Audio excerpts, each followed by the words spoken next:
I recognize the Honourable Leader of the Official Opposition. Thank you, Madam Speaker.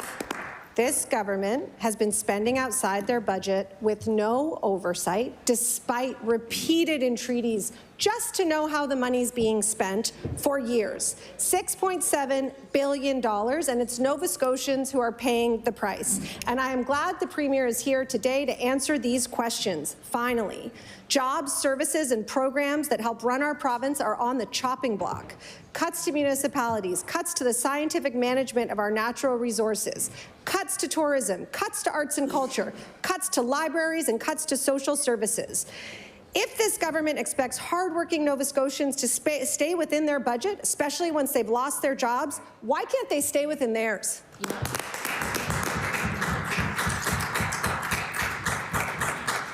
I recognize the Honourable Minister of Finance and Treasury Board. Madam Speaker, I'll remind the member that we follow the exact same process that had the previous two governments, including the previous NDP government, followed. I had tabled additional appropriations today, as is required by the act of the legislature. So we are following that exact same process. We will make no apologies for continuing to invest when we have the opportunity. We will invest in things like student loans, in things like wildfire supports. When we have that opportunity, we will continue to support Nova Scotians. I'll make no apologies for that.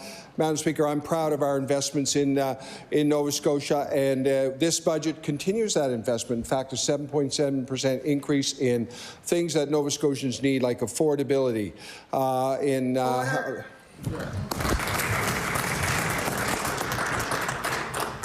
I recognize the Honourable Leader of the Official Opposition. I wish that the Premier would be clear with Nova Scotians. Yes, that is the way the legislature works. The Auditor General and every opposition party has tried to change that. The most money ever spent under appropriations before this government, COVID, $300 million, $1 billion a year. It is apples and oranges. Yeah. Power bills are up by $400 a year for the average family. This budget doesn't have any money to help Nova Scotians with their bills or reverse the cruel cuts that kicked 46,000 people off of the heating assistance rebate program. After 5 years of unprecedented spending with very few results for the average family, Nova Scotians have to wonder, who is this government defending?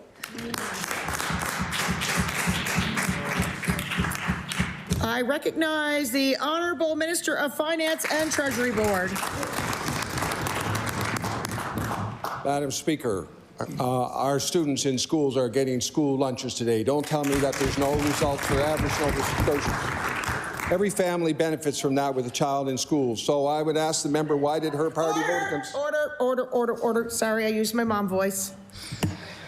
Please respect any individual who is speaking. I would expect the same for everybody in this room. I recognize the Honourable Minister of Finance and Treasury Board. I will ask the member which appropriation did they not agree with when we met the needs of Nova Scotians. We're investing in school lunch programs. We're investing in health care. Madam Speaker, we are working hard to meet the needs of Nova Scotians. We're continuing to do that.